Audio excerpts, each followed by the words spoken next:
Ako po si Janicel, ang detail operator ng Transfer It Lucena.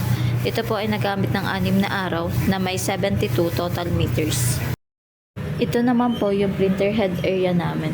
Ito po ay napalitan ng February 28, 2024. Ang capping naman po ay may 100% good condition pa po. Head clean. Nasa ng wiper after head clean.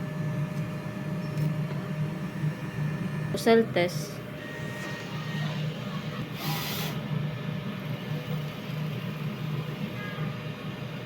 Ang ink tank naman ay tama lang ang level.